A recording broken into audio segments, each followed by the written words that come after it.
पढ़ेंगे गुलमोहर क्लास 8 के चैप्टर को। टाइटल है सेविंग द घड़ियाल। यह चैप्टर लिखा है जानकी लेनिन ने, जो कि एक फिल्म मेकर, बुक पब्लिशर और एक राइटर हैं, जो भारतीय जानवरों और वन्यजीव संरक्षण के बारे में काम करती हैं। यह चैप्टर उनके पति रोमुल्स विस्टेकर के बारे में है, जिन्होंने घड़ियाल और उनके रहने की जगह को बचाने के लिए बहुत कोशिश की थी। तो चलिए अब चैप्टर को शुरू करते हैं। नरेटर कह रहे हैं कि सूरज आसमान में तेजी से चमक रहा था। दोपहर का समय था और हम कई घंटों से चल रहे थे।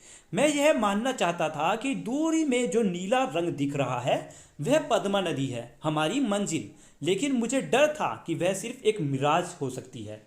अब देखिए मिराज क्या होता है। मिराज हमारी आंखों का एक भ्रम है। जब हम बहुत प्यासे होते हैं किसी ऐसी जगह पर जहां पानी की कमी है, तो हमें तालाब या पानी नजर आता है, लेकिन हम जब उसके पास जाते हैं तो वो वहां पर नहीं होता, ना तो तालाब होता है ना ही कोई पानी वगैरह। तो इसी को मिराज कहा जाता है और ये हमारी आंखों का एक भ्रम है। ये ऐसी मिराज हमें ज़्यादातर रेगिस्तान इलाकों में देखने को मिलते हैं।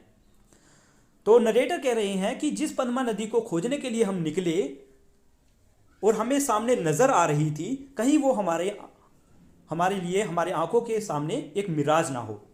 यह नदी भारत और बांग्लादेश की अधिकतर सीमा में है और कई बार अपना रास्ता बदल चुकी है, इसलिए मुझे डर था कि कहीं यह गायब ना हो गई हो। आखिरकार एक नीली लहर दिखने लगी। हम थके हुए पैरों से नदी के किनारे पहुंचे। नीचे पानी में हमें एक लंबी नाक वाला मगरमच्छ दिखाई दिया। क्या वह घड़ियाल था या फिर एक और भ्रम? उस मगरमच्छ का शरीर धूप में चमक रहा था। वह हमसे डरी नहीं और हमें लगा कि वह रेत के किनारे में छिपे अंडों की रक्षा कर रही थी, यानी ये फीमेल है। हमारी ऊर्जा फिर से लौट आई और हमने उसका घोंसला ढूंढने के लिए खुदाई शुरू की, जबकि उसकी नज़रें हम पर टिकी हुई थी। हम उसकी बच्चों को सुरक्षित रूप से कैद में पालने और फिर उन्हें रिहा करने की योजना बना रहे थे, लेकिन वह यह नहीं जानती थी। फिर भी उसने हम पर हमला नहीं किया। यह 1980 की दशक की बात है। हमें तब तक यह नहीं पता था, लेकिन शायद यह आखिरी बार था जब बांग्लादेश में घड़ियालों ने अंडे दिए थे। समस्या यह थी कि इस अनोखे मगरमच्छ के बारे में हमें पर्याप्त जानकारी नहीं थी ताकि उसकी मदद की जा सके। यही कारण था कि मैंने भारत, बांग्लादेश और नेपाल के घड़ियालों के देश में काम करने का फैसला किया था।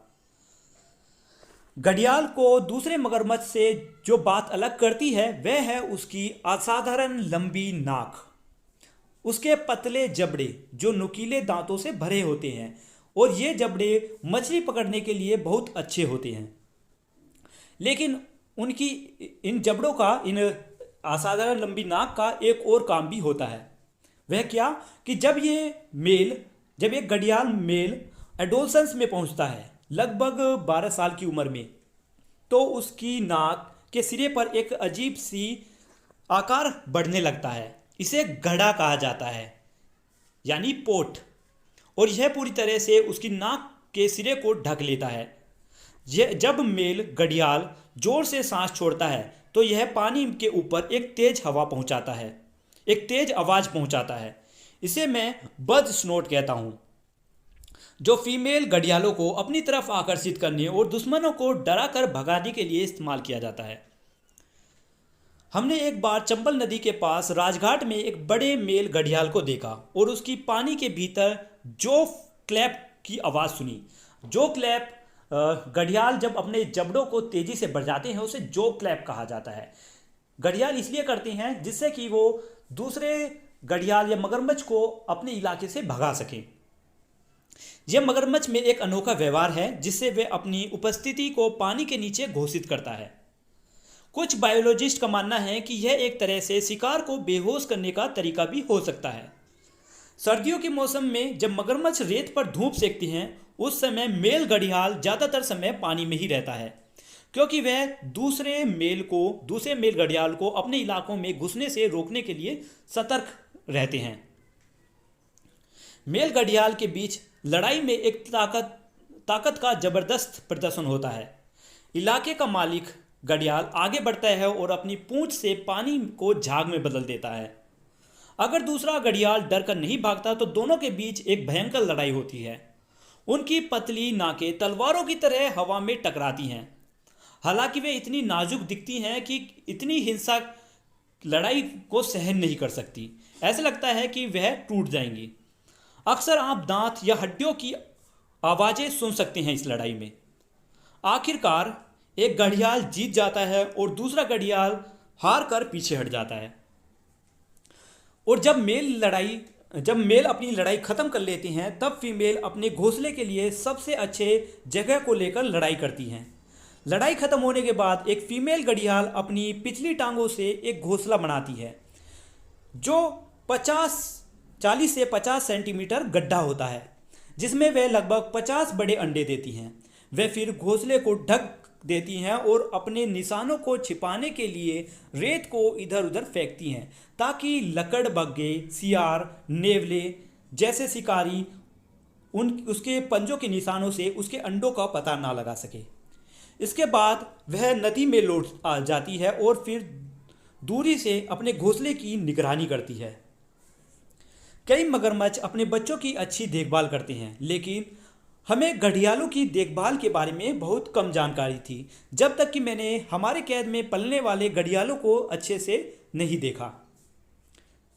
एक दिन नरेटर कह रही हैं कि एक दिन मैंने देखा कि एक फीमेल घड़ियाल अपने घोंसले की खुदाई कर रही थी। जब मैं उसके करीब गया तो मुझे रेत के नीचे उसके बच्चों की आवाज़ सुनाई दी, ठीक वैसे ही जैसे दूसरे छोटे मगरमच्छों की बच्चों की आवाज़ें होती हैं। माँ घड़ियाल को अपने बच्चों को पानी तक पहुँचाने में कई घंटे लग जाते हैं क्योंकि वे ठीक से देख नहीं सकती कि उसके बच्चे कहाँ पर हैं। वे अक्सर पत्थरों, अंडों के खोल, जो अंडे के खोखले होते हैं, साथ में मिट्टी के डलों और यहाँ तक कि कछुओं को भी अपने बच्चे के रूप में गलती से उठा लेती हैं और उन्हें ध्यान से नदी में ले जाकर छोड़ देती हैं। इस फीमेल घड़ियाल ने अपने पैरों में, यहाँ पर नरेटर एक फीमेल घड़ियाल के बारे में बता रही हैं कि एक फीमेल घड़ियाल ने अपने अगले पैरों से खुदाई की और एक बच्चे को बाहर निकाला जो उसके पिछले पैरों के पास लुढ़क कर नीचे गिरा। उसने फिर बाकी घोंसले की खुदाई की और फिर मुड़कर नदी में उतर गई। इसके बाद देखा गया कि 36 उसके जो चाइल्ड है, उसके बच्चे हैं, उसके पीछे पीछे चले, बिल्कुल वैसे ही चल रहे थे जैसे किसी बत्तख के बच्चे उस बत्तख के पीछे पीछे चलते हैं। जो सारी गतिविधियां हो रही थी, मतलब जब फीमेल बच्चों को घोंसले से निकाल रही थी, इस समय मेल घड़ियाल पास रहकर निगरानी कर रहा था। जब मेल घड़ियाल तैरकर अपने बच्चों के पास आता है तो बच्चे उसकी पीठ पर चढ़ जाते हैं या उसके सिर पर चढ़ जाते हैं, जिससे वह एक योद्धा से एक पिता में बदल जाता है। दोनों माता पिता फिर अपने बच्चों की सुरक्षा करते हैं। जंगल में भी उनका यही व्यवहार देखने को मिलता है। आगे नरेटर कह रहे हैं कि लगभग 100 साल पहले तक घड़ियाल की बज स्नोट की आवाज़ उत्तरी भारतीय उपमहाद्वीप की गहरी नदियों में गूंजती हुई सुनाई देती थी। घड़ियाल तालाबों या झीलों में नहीं रहता जहां दूसरे मगरमच्छ पनपते हैं। यह एक नदी में रहने वाला जीव है जो केवल मछली खाता है, यानी यह इंसानों पर हमला नहीं करता। दुर्भाग्य से इसकी यही जीवन शैली, यानी यही जीवन जीने का तरीका या यही इसका खान पान इसके विलुप्त होने का, इसके खत्म होने का कारण बन गए हैं। इसकी नदियों पर बांध बनाए जा रहे हैं जिससे घड़ियालों के समूह, घड़ियालों का झुंड एक दूसरे से अलग हो रहा है और वे तेजी से सिकुड़ती जगहों पर जीने के लिए मजबूर हो रहे हैं। आखिरी बार आए आइस एज के बाद, जो कि 11,000 साल पहले आया था, उसके बाद घड़ियाल ने पाकिस्तान से म्यांमार तक लगभग 20,000 किलोमीटर फैली नदी पर अपना क्षेत्र बनाया हुआ था।